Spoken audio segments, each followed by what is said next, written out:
I'm Tina Smith, and I help you get WordPress website stuff right. And I'm Jonathan Wofford, and I do WordPress tech support. Okay, so today what we're talking about is WPX. Wah, wah. It took a Not big WPX. dump. WPX. Look, we were kind of saying WT something. But I have said WTH for sure with WPX. So what I want to talk about is, are we abandoning them? This is a real question that you and I are grappling with.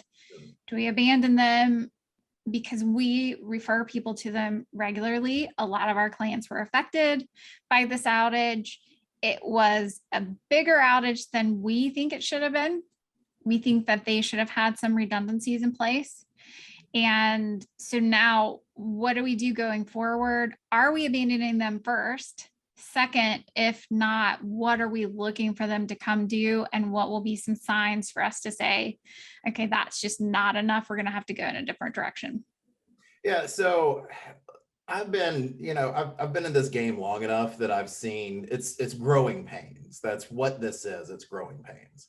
And what happened with I've read through all the different things. So, they've grown this year alone. They've probably quadrupled easily their business, which means when you quadruple a web business, you go from 1 server to 4 servers to 6 servers to 8 servers. I mean, you just keep adding servers.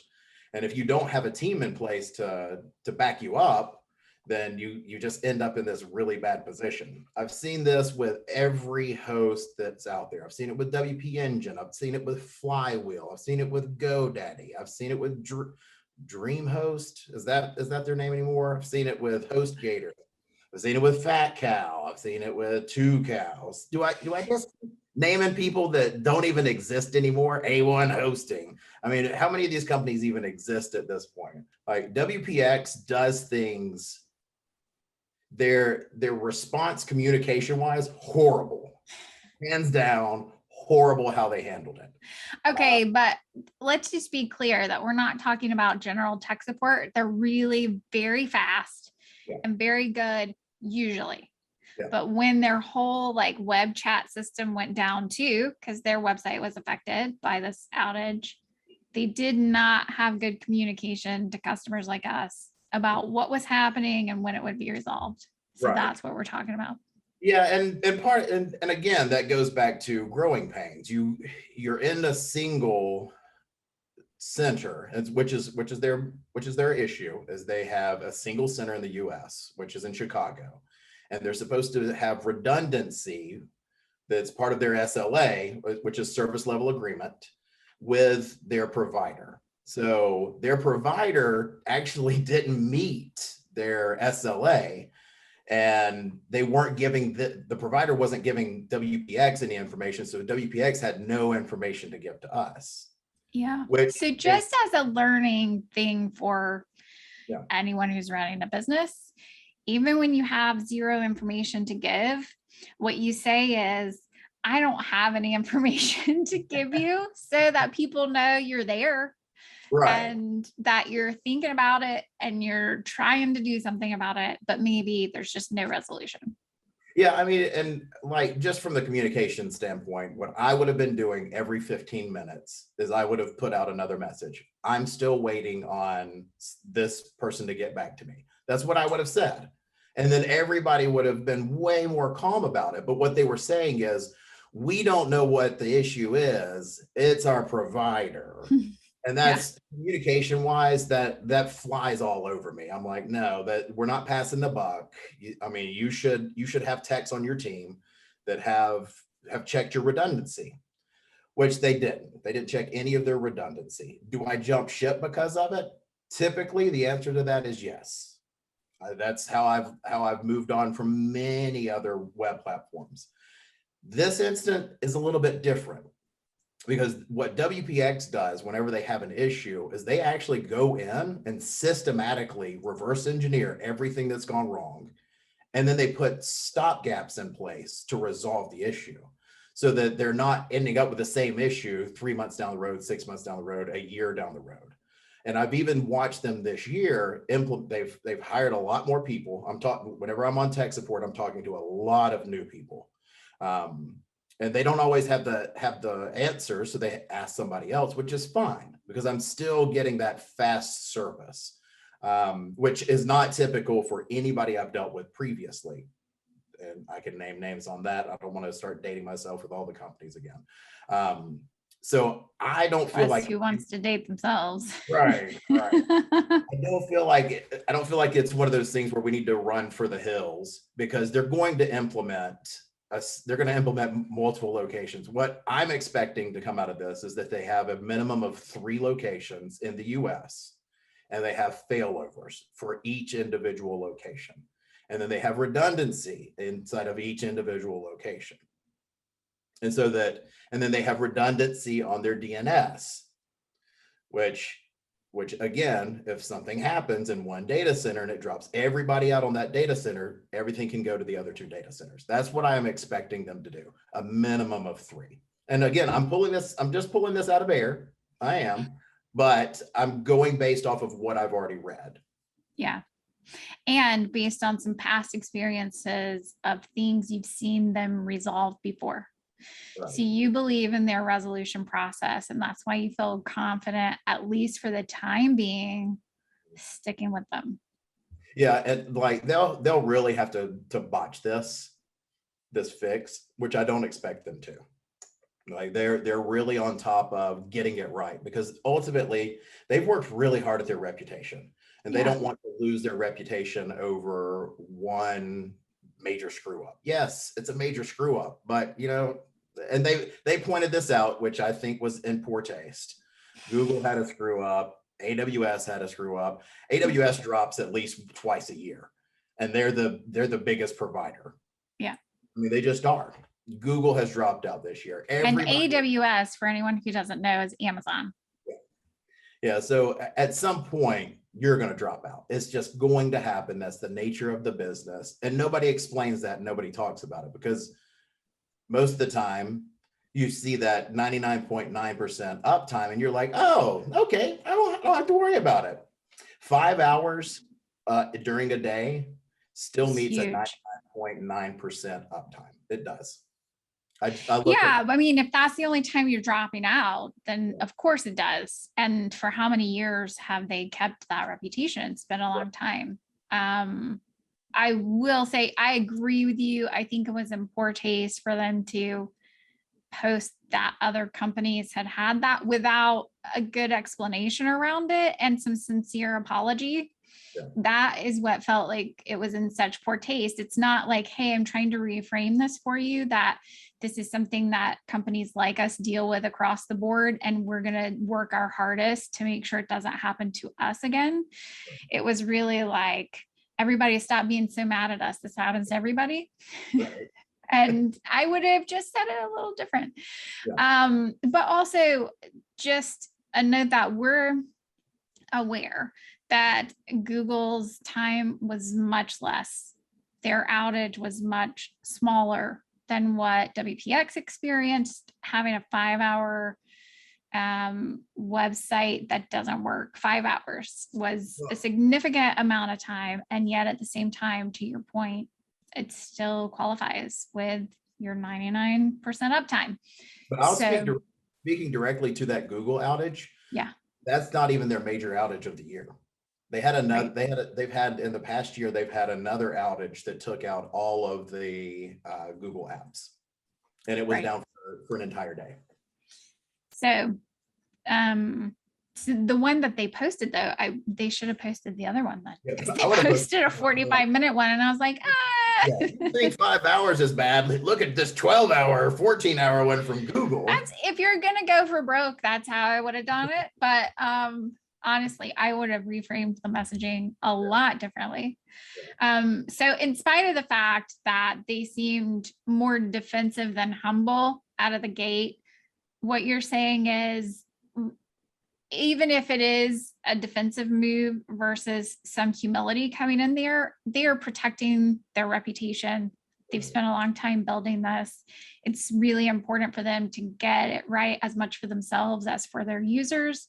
And so for now, we're staying with them unless we see any hints that they're not going through this remediation process that they've gone through every other time that there's been an issue. So, and we have seen a lot of issues with website providers. So this is not our first rodeo.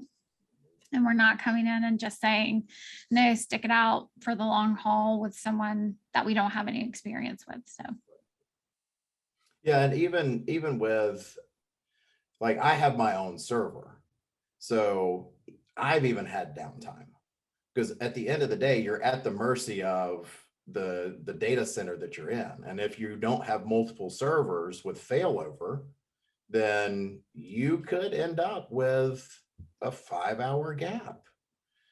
I mean, and that was the biggest thing I heard screams about from the community was, why is there no failover? And so just to address that, it sounds like what you're telling me is that their service level agreement included failovers, but what you feel like didn't happen, pure speculation, by the way, is that they did not test that redundancy, or if they had, maybe it'd been a while since they had done so, because when it was time for the failover to kick in, it didn't work.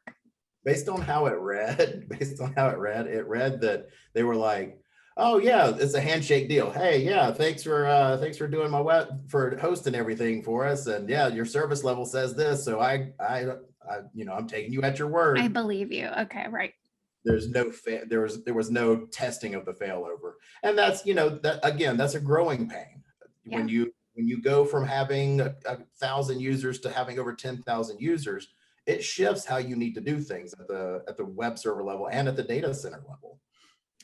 Well, and just as a note for other businesses, when there's something that's really key to what you provide, testing to make sure that there are contingencies in place is important. We've learned that over the years. We've not been immune to this happening, but it is a good time for any business owners out there to just think through, okay, what would kill me if it just suddenly failed and there was no way, or there was a significant period of time that I couldn't deliver on X, Y, or Z.